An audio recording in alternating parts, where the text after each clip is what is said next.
বন্ধুগণ, এবার আপনাদের নিয়ে যাচ্ছি দীঘা সমুদ্র সৈকতের একেবারেই অদূরে অবস্থিত দীঘা বিজ্ঞান কেন্দ্র। সাথেই থাকুন। দীঘার ঢেউসাগর পার থেকে আমরা রওনা দিলাম দীঘা বিজ্ঞান কেন্দ্র ভ্রমণের উদ্দেশ্যে। মাত্র 5 মিনিট পায়ে হাঁটার পথ। ফ্রন্ট সাইডের ভিউ খুব ভালোভাবে আমরা দেখে নিলাম।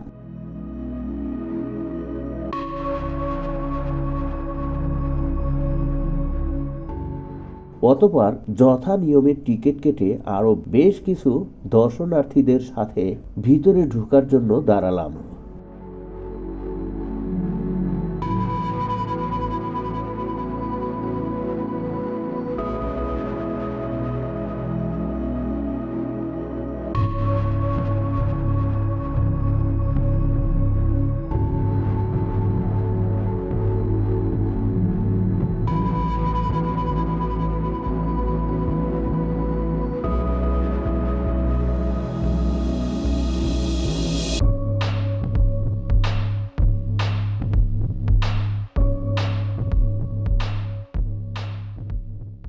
ভিতরে প্রবেশ করার সাথে সাথেই চোখে পড়বে এইগুলি, দেখতেই থাকুন।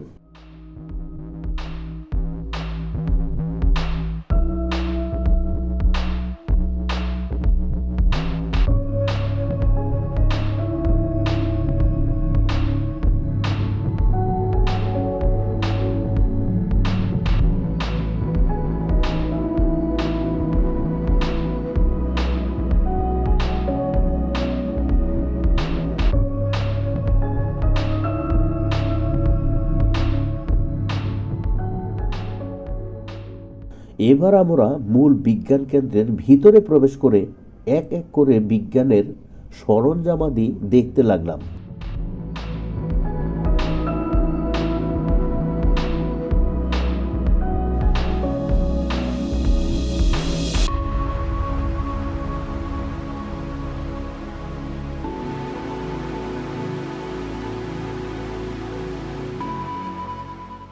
প্রথাগত শিক্ষা ব্যবস্থার মাধ্যমে বিজ্ঞান শিক্ষার চেয়ে হাতে কলমে বিভিন্ন ঘটনা পর্যবেক্ষণ করা ও বোঝা অনেক বেশি মজাদার।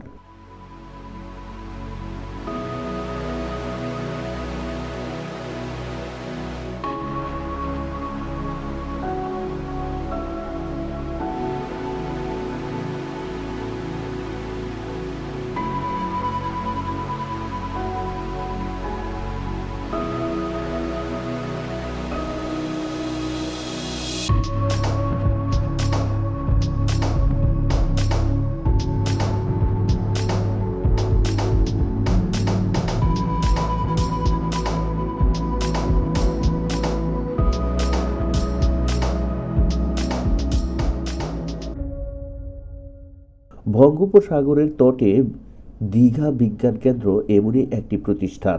বিভিন্ন প্রদর্শনী ও শিক্ষামূলক কর্মসূচির মাধ্যমে সাধারণ মানুষের মধ্যে বিজ্ঞানকে জনপ্রিয় করার জন্য দীর্ঘ 2 দশক ধরে কর্তৃপক্ষ নিরন্তর প্রয়াস চালিয়ে যাচ্ছে।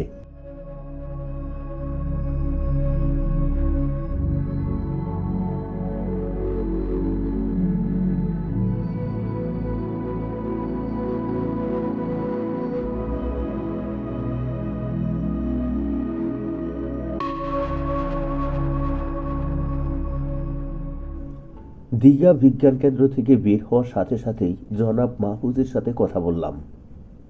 জনাব মাহফুজুর রহমান, আপনি তো এই দীঘা বিজ্ঞান কেন্দ্র এখানে ভ্রমণ করলেন, অর্থাৎ দীঘা সায়েন্স সিটি। এই সায়েন্স সিটি ভ্রমণ করে আপনি কি দেখলেন এর ভিতরে? আমি বিজ্ঞানের অনেক দেখলাম এখানে। ফিজিক্সের বিভিন্ন আবিষ্কার দেখলাম। এখানে সাধারণত কোন ধরনের লোক এখানে আসলে উপকৃত বেশি হবে বলে আশা করেন আপনি? স্কুল কলেজের ছাত্রছাত্রীরা আসলে এখানে বেশি উপকৃত হবে। হ্যাঁ, বিশেষ করে সায়েন্সের যে সমস্ত ছাত্রছাত্রী পড়াশোনা করে তারা এখানে আসলে তাদের অনেকটা উপকারী হবে বলে আশা করা যায়, তারা উপকৃত হবে।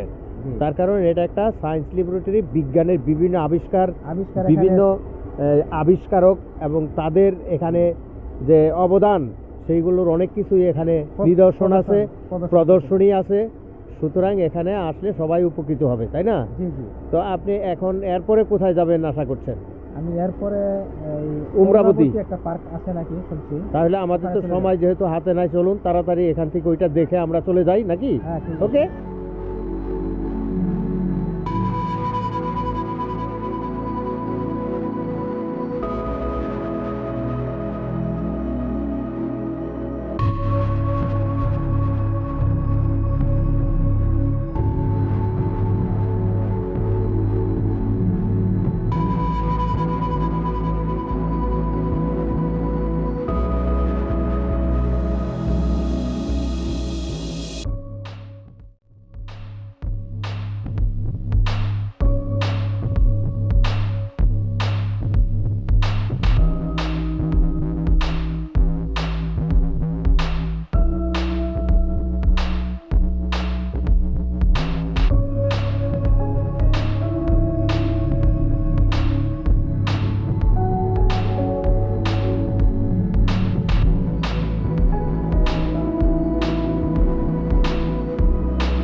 অতঃপর এক ডাব বিক্রেতা দিদির সাথে কথা বলতে বলতে ডাবের পানি খেলাম ও দিদির কাছ থেকে আশেপাশের বেশ কিছু সম্পর্কেও ধারণা নিলাম।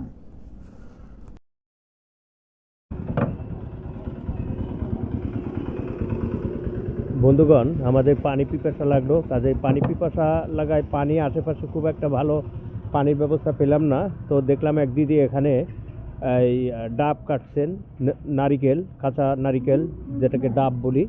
পরে আমি এবং মাহফুজুর রহমান দুজনে দুটো ডাব খেলাম। ডাব খেয়ে তারপর আমরা উমরাবতী আর একটা ট্যুরিস্ট স্পটে চলে যাব বা রিসোর্ট, ওটা দেখব। আমাদের সাথেই থাকুন। এটা কোথা থেকে আনো? উড়িষ্যা থেকে। উড়িষ্যা। উড়িষ্যা এখান থেকে কত দূর? উড়িষ্যা 3-4 কিলোমিটার উড়িষ্যা আছে। ও, তাহলে তো খুব একটা দূর না। দূর নয় বলতে এখানে পাওয়া যায় না। উড়িষ্যা মানে গাড়িতে যেতে হয়। হ্যাঁ, 8 ঘন্টা। গাড়িতেই 1 ঘন্টা লাগে। হ্যাঁ, গাড়িতে 1 ঘন্টা লাগে আচ্ছা। এখান থেকে। আপনি কি প্রতিদিনই বসেন এখানে? হ্যাঁ, প্রত্যেকদিন। বন্ধুগণ, প্লিজ আমার চ্যানেলটি লাইক, শেয়ার, কমেন্ট ও সাবস্ক্রাইব করুন। আবার দেখা হবে অন্য কোনো ভিডিওর মাঝে। আজ আর নয়। আল্লাহ হাফেজ।